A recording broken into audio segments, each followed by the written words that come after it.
خدا متعال کی دی ہوئی کتنی بڑی نعمت ہے کہ اس نے ہمیں اور آپ کو قرآن اور اہل بیت اطہار علیہ السلام سے وابستہ قرار دیا ہے۔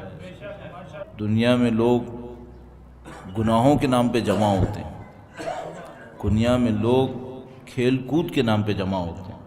یہ اللہ کی کتنی بڑی نعمت ہے کہ ہم اہل بیت کے نام پر جمع ہوتے ہیں۔ یہ خدا کا لطف، خدا کا کرم ہے، اور یہ اس قوم کا خاصہ ہے کہ ہماری خوشی اور ہمارا غم دونوں اہل بیت کے ساتھ۔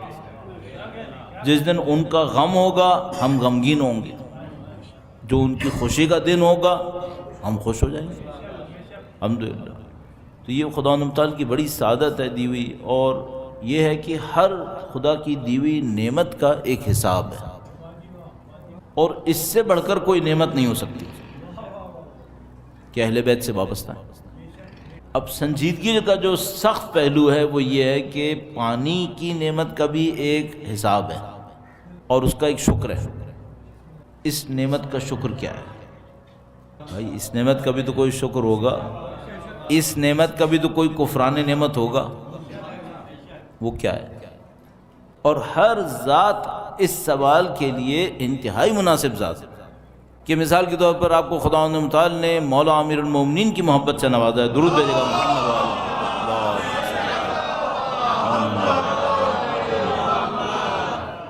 یہ نعمت جو مجھے اور آپ کو نصیب ہو انشاءاللہ ہوئی ہے، نسلوں میں جاری و ساری رہے انشاءاللہ۔ اس نعمت کا شکران نعمت کیا ہوگا؟ اچھا، اس نعمت کا کفران نعمت کیا ہوگا؟ دونوں چیزیں دیکھنی چاہیے نا۔ اچھا، اب ہم یہ کہیں گے کہ بھائی کسی نعمت سے فائدہ اٹھا لینا یہ تو ہوتا ہے شکران نعمت، اور کسی نعمت سے فائدہ نہ اٹھانا یہ ہوتا ہے کفران نعمت۔ کوئی بھی نعمت ہو، کوئی بھی فائدہ اٹھا لیں، کفران نعمت ہو جاتی ہے یا شکران نعمت ہو جاتی ہے۔ مثال کے طور پر میرے پاس سونے کا ایک تار ہے، سونے کا تار قدیم زمانے میں ہوتا ہوگا، اب تو نہیں ہوتا، ہم نے نہیں دیکھا ہے، لیکن اگر ہو سونے کا تار 4 میٹر کا اور میں اس سے النگنی بناؤں اور کپڑے ٹانگوں، یہ شکر نعمت ہو گیا بھائی؟ جو دیکھے گا وہ کہے گا ٹھیک ہے کہ آپ نے تار کا ایک فائدہ تو اٹھا لیا سونے کا، لیکن سونے کا فائدہ تار بنا کے وہ بھی گیلے کپڑے ٹانگنے کے لیے، یہ کیا ہو رہا ہے بھائی؟ یا مثال کے طور پر آپ کی گلی کے سامنے ایک گاڑی آ کر کھڑی ہو، دنیا کی بہترین ماڈل کی گاڑی، اور میں اس کو اپنے گھر کے اندر لاؤں، کھڑا کروں، کہوں بھائی یہ لو میرے سونے کے لیے بستر آ گیا، اب میں ہر رات اس میں سوتا ہوں، چلتی ولتی نہیں ہے، لا کے کھڑی کر دی ہے، ہر رات اس میں سوتا ہوں، یہ ہو گیا صحیح؟ نہیں ہوا صحیح۔ کیوں بھائی؟ سادہ سی بات ہے کہ آپ کو ایک نعمت ملی ہے، اگر آپ کو پینے کا پانی ملا ہے اور اس کو آپ کپڑے دھوئیں، یہ کفران نعمت ہے۔ پینے کے پانی کو پیا جاتا ہے، جو پانی کپڑے دھونے کا ہوتا ہے وہ علیحدہ ہوتا ہے۔ سونے سے تار بنا کے کپڑے ٹانگ لینا یہ شکر نعمت نہیں ہے، یہ کفران نعمت ہے۔ اب میں صرف ایک بات آپ سے پوچھوں گا، صحیفہ سجادیہ کا شکر نعمت کیا ہے؟ مولا کا صحیفہ ہمارے پاس ہے، شکر نعمت کیا ہوگا؟ گھر میں رکھوں طاقچے کے اوپر، کبھی نہ کھولنے کے لیے، بھائی یہ شکر نعمت ہے؟ یہ تو شکر نعمت نہیں ہے۔ شکر نعمت ہوتا تو کیا ہوتا؟ کم سے کم چھت کے نیچے جتنے بھی لوگ یہاں موجود ہیں یا حتیٰ چھت کے باہر ایک دفعہ تو پورا پڑھ لیتے، ایک دفعہ تو پڑھ لیتے۔ اور ایک اور مسئلہ یہ تھا کہ کچھ چیزیں پڑھنے کی ہوتی ہیں، کچھ چیزیں مانگنے کی ہوتی ہیں۔ اب میں آپ سے ایک سوال پوچھوں گا، اب آپ فرمائیے گا کہ ہم لوگ دعائے کمیل پڑھتے ہیں یا مانگتے ہیں؟ پڑھتے ہیں، اور دعا پڑھنے کی ہوتی ہے مانگنے کی ہوتی ہے؟ یہ وہ ستم ہے جو ہم اہل بیت کے ذخیروں کے ساتھ کر رہے ہیں۔ اگر ہم سے کوئی پوچھے بھائی تم مولا کے چاہنے والے ہو، کوئی شک تردد ہے کیا؟ نہیں، الحمدللہ چاہنے والے ہیں۔ اچھا، کسی نے غلطی سے بھی پوچھ لیا کہ نہج البلاغہ میں خطبے کتنے ہیں، کتنے پڑھے ہیں؟ نہیں معلوم۔ اب یہ عالم آ گیا ہے نہج البلاغہ میں مولانا نے ایک فرمان ارشاد فرمایا تھا جو قرآن کریم کے بارے میں تھا، لگتا ہے خود ان کی ذات کے لیے بھی صادق ہے۔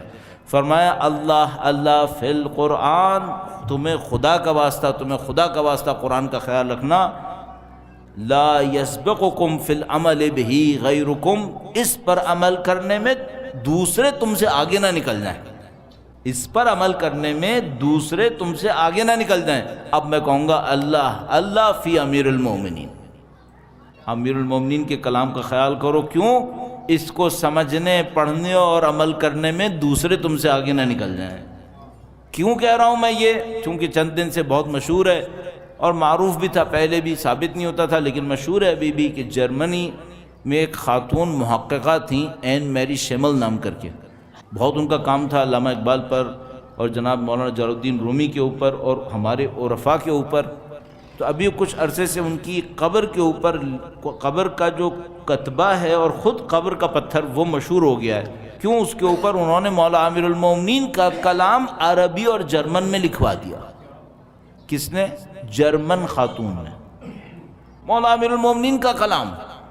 اچھا، کلام وہ کلام ہے جو ہماری آبادی کے شاید اکثر کو پتہ ہی نہیں ہے، تو مولا امیر المومنین کی بات پر عمل کرنے میں کون آگے بڑھ گیا؟ وہ جرمن خاتون آگے بڑھ گئی۔ اس لیے میں عرض کر رہا ہوں کہ چونکہ اب دور آگہی کا دور ہے، دور آہستہ آہستہ لوگوں کے جاننے کا دور ہے، تو عزیزان محترم یہ ایک زمانے میں ممکن تھا کہ میں اور آپ ہندوستان اور پاکستان کی کسی دیہات میں رہتے ہوں، ہم لوگ امیر مومنین کے کلام کو ہاتھ بھی نہ لگائیں اور کسی کو پتہ بھی نہ چلے کہ کیا تھا۔ اب دنیا ایسی نہیں ہے، اب دنیا جانتی ہے۔ فرانس کے محققین، جرمنی کے محققین، امریکہ کے اندر، ایشیا کے دوسرے ممالک کے اندر، چین میں، جاپان میں، یہ لوگ پڑھنے کی کوشش کر رہے ہیں کہ بھئی یہ کون سی ہستیاں ہیں جن کے ماننے والے ہر سال 2 کروڑ 3 کروڑ جمع ہو رہے ہیں۔ یہ تو کم سے کم یہیں سے شروع ہوئے نا، کہ بھئی جب انہوں نے دیکھا کہ بھئی ایک قوم ہے، دنیا کے سارے مذاہب شکست کھا رہے ہیں، ریٹریٹ، عقب نشینی پر ہیں دنیا کے سارے مذاہب، اور بقول ایک محقق کے پوری دنیا کے اندر اگر کسی مذہب نے اب اپنی جوانی دکھانا شروع کی ہے تو وہ تشیع ہے۔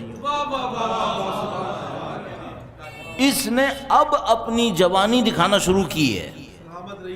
1400 سال میں جو طاقت نظر نہیں آئی تھی، اب اس کی طاقت نظر آنا شروع ہوئی ہے، ابھی شروع ہوا ہے بھائی۔ دنیا کا کوئی مذہب، کوئی فرقہ، دین ایسا نہیں ہے جس کے اندر یہ طاقت اب آئی ہو جو اب ہمارے پاس آئی ہے، 1400 سال میں نہیں آئی تھی۔ اچھا، اب ہم جیسے بولنے والے جو ہیں وہ مبالغہ آرائی کے ماہر سمجھے جاتے ہیں، تو بولنے میں بعض اوقات ایسی باتیں کر دیتے ہیں جن کا بہت زیادہ ثبوت تاریخ کے اندر نہیں ہوتا، لیکن میں آپ کی خدمت میں پورے وثوق اور اطمینان کے ساتھ عرض کر رہا ہوں، اور اس کو میں دنیا بھر کے اندر جہاں جاتا ہوں عرض کرتا ہوں کہ 1400 سال میں جو طاقت اس وقت تشیع کو ملی ہے، 1400 سال میں کبھی نہیں ملی تھی۔ عزیزان محترم، اب آگہی کا زمانہ ہے، اب بصیرتوں کا زمانہ ہے۔ دنیا کی قومیں یہ دیکھ رہی ہیں بھئی یہ قوم کون سی قوم ہے۔ اچھا، جب وہ یہ دیکھتے ہیں بھئی یہ قوم کون سی قوم ہے تو پتہ چلا کہ بھئی یہ تو شیعہ ہیں۔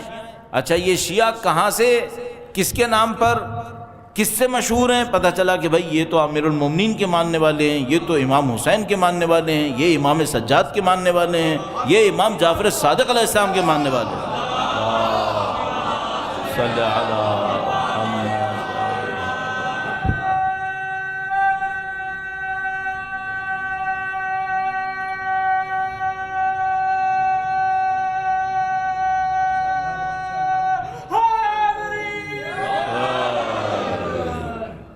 جب وہ ہم سے کہہ رہے ہیں کہ یہ ان سب کے ماننے والے ہیں، پھر وہ جا کر دیکھتے ہیں کہ انہوں نے کیا کہا تھا۔ معذرت کے ساتھ عرض کروں گا، یہاں سے ہماری اور ان کی راہیں جدا ہو جاتی ہیں۔ ہم وہ ماننے والے ہیں جس نے نہیں دیکھا کہ کیا کہا تھا، وہ سمجھنے والے ہیں جو کہہ رہے ہیں یہ تو ہیں، انہوں نے کیا کہا تھا۔ ہمارا راستہ ان سے بدقسمتی سے اس طرح جدا ہونے لگتا ہے۔ اب کیسے فائدہ اٹھائیں؟ آپ کی خدمت میں ایک واقعہ عرض کرتا ہوں جو مجھے ایک جاننے والے نے اسلام آباد میں سنایا۔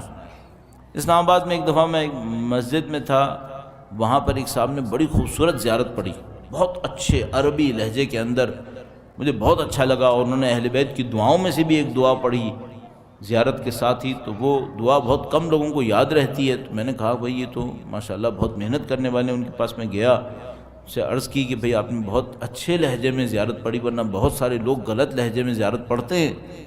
تو انہوں نے کہا کہ مولانا یہ میرا ایک شوق ہے کہ میں اہل بیت کے کلام کو انہی کے جیسے عربی لہجے کے اندر یاد کرتا ہوں، میں لوگوں کو سناتا ہوں، اور اس سنانے کا بڑا اثر ہے۔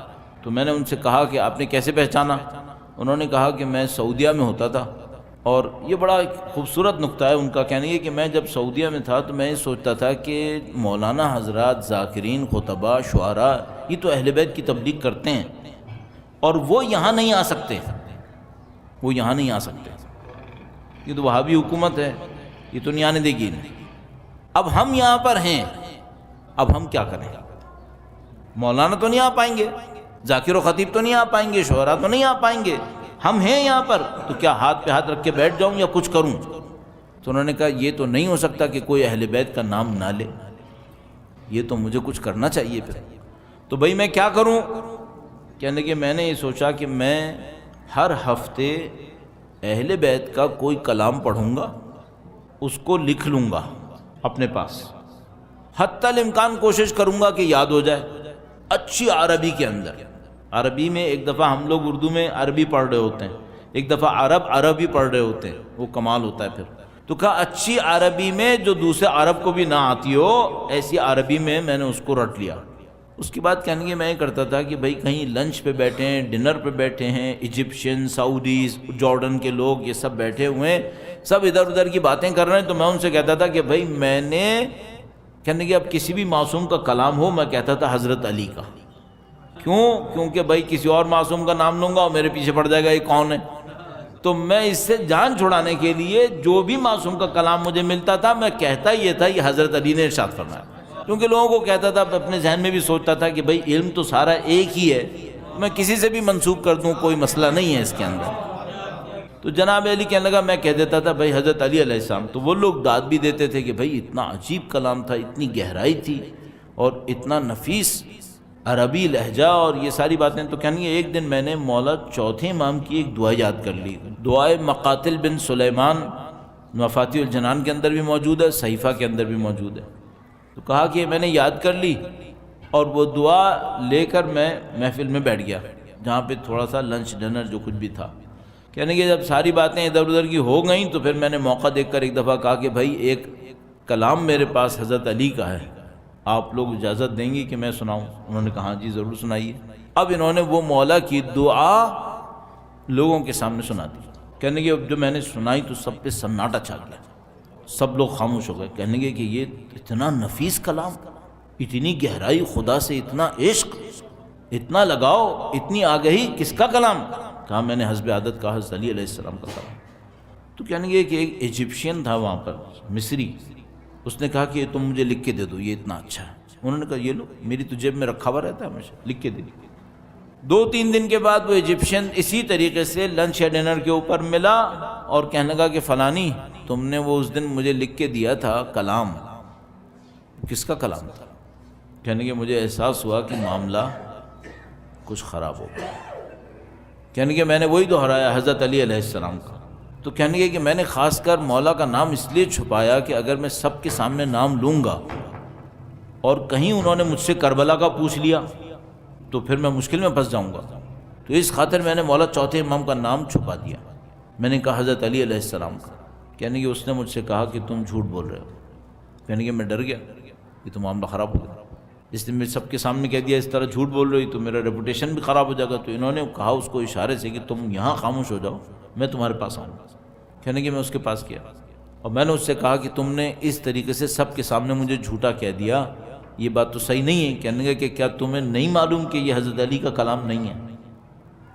کہنے کہ اب میں نے دیکھا کہ اب کوئی راستہ نہیں ہے۔ کہنے کہ ہاں مجھے معلوم حضرت علی کا کلام نہیں ہے۔ کہنے کا بتاؤ کس کا کلام ہے؟ انہوں نے دیکھا کہ نہیں اب کوئی گنجائش نہیں، کہا ان کا نام بھی علی ہے لیکن وہ سید الشہداء کے فرزند مولا علی ابن الحسین علیہ السلام ہیں۔ درود بھیجے گا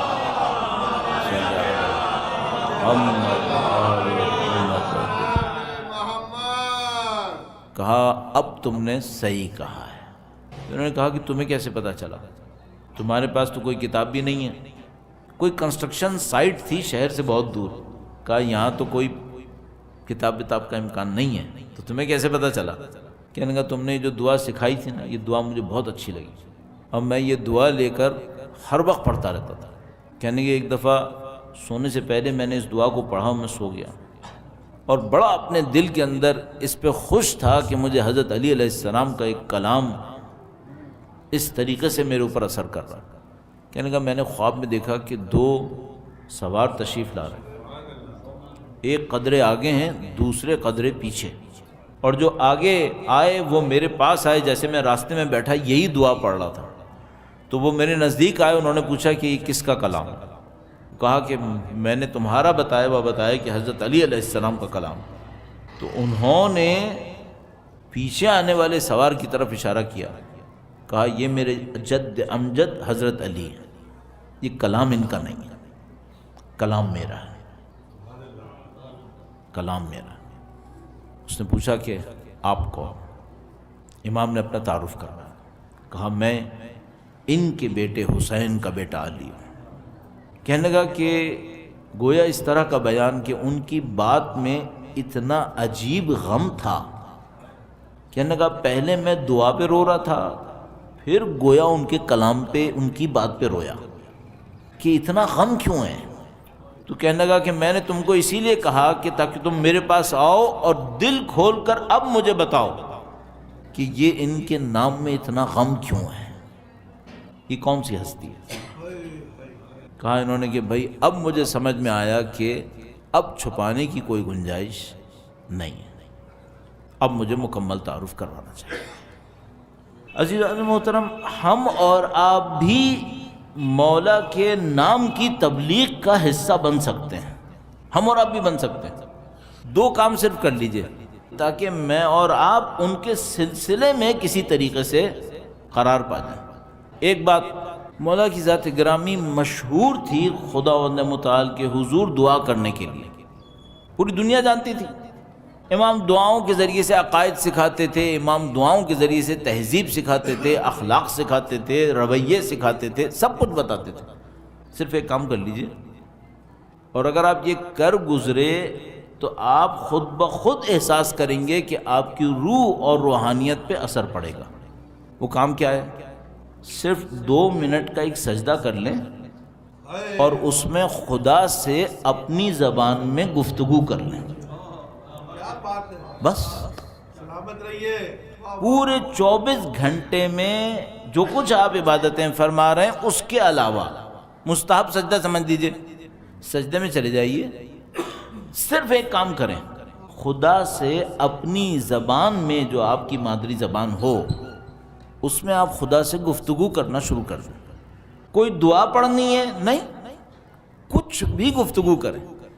بھئی آپ ساری دنیا میں لوگوں سے باتیں کرتے ہیں نا، جوان ہمارے بعض اوقات چبوتروں پہ بیٹھ کر سڑکوں کے کنارے اور پولز کے نیچے کھڑے ہو کر 2-2 3-3 گھنٹے باتیں کرتے رہتے ہیں۔ اتنی دیر ہم اپنے بچوں سے، اپنے اعزاء اقربا سے، دوست احباب سے باتیں کرتے ہیں، خدا سے کیوں بات نہیں کرتے؟ خدا سے کیوں نہیں بات کرتے؟ جبکہ کسی سے بات کرنے میں اتنا مزہ نہیں آنا چاہیے جتنا خدا سے بات کرنے میں آنا چاہیے۔ اصولی بات تو یہ ہے۔ اچھا کیا گفتگو کریں، کیا کہیں؟ بھئی دوستوں سے تو بہت باتیں کرتے ہیں، ٹیلی فون کے اوپر 20-20 منٹ، آدھا گھنٹہ، پونا گھنٹہ باتیں کرتے رہتے ہیں، 2 منٹ خدا سے کیا کہیں؟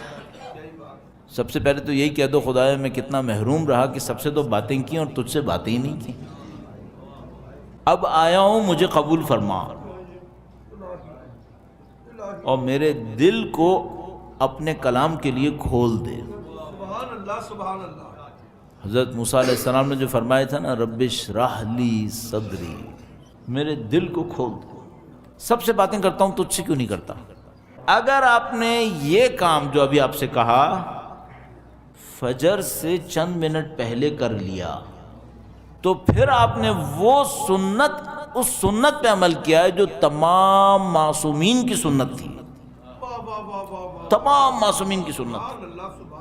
کسی معصوم کے بارے میں آپ کو روایت نہیں ملے گی کہ فجر سے پہلے سوتے ہوں، کبھی نہیں وہ یہ وقت کبھی نہیں چھوڑتے تھے.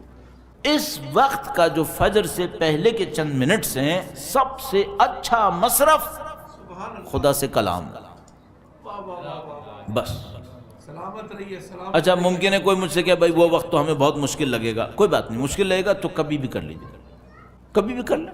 آئیڈیل ٹائم وہ ہے، نہیں کر سکتے رات میں کریں، دن میں کریں، صبح میں کریں، شام میں کریں، دوپہر میں کریں، کبھی بھی کر لیجیے.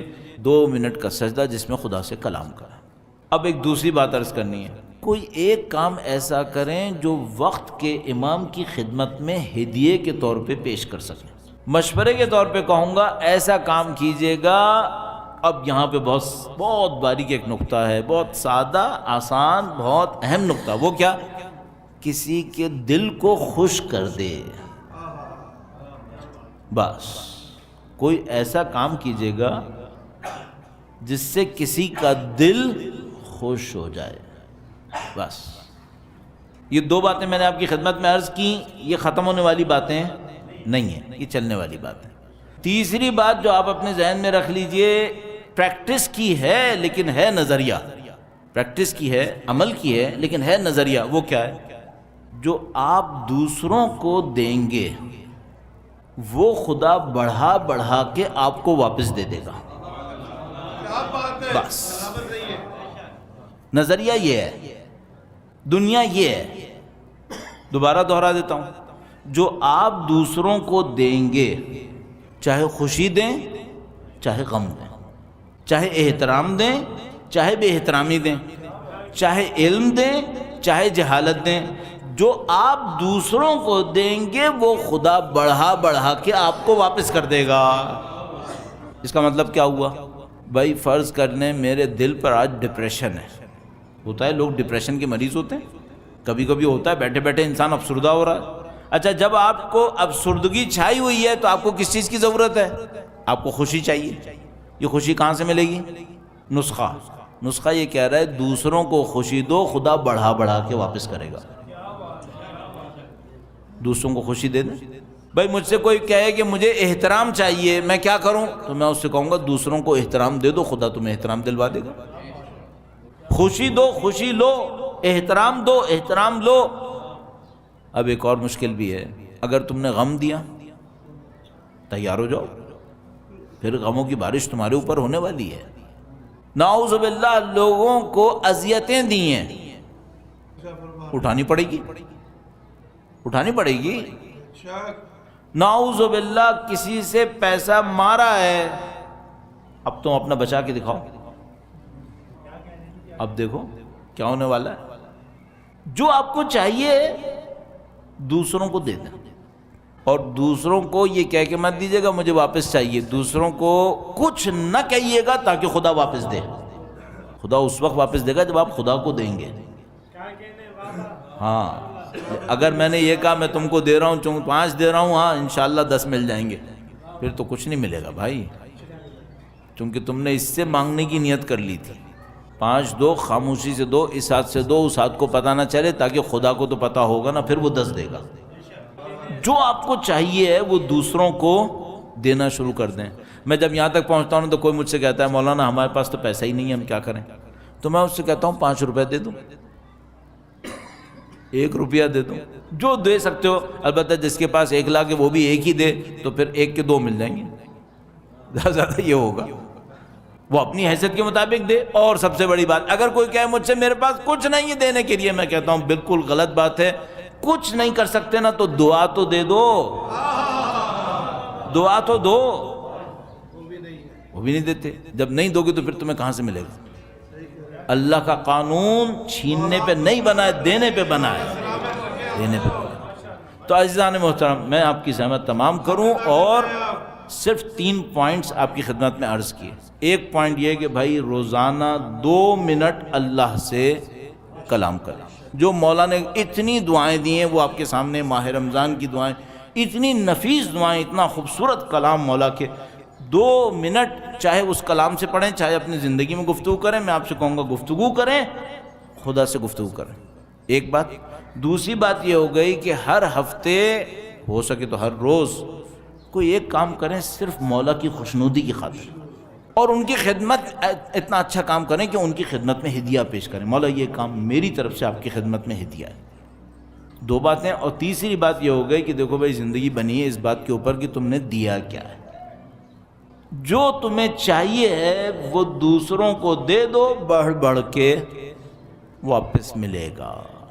یہ وہ قوانین ہیں جو اب تک سمجھ میں آتے ہیں۔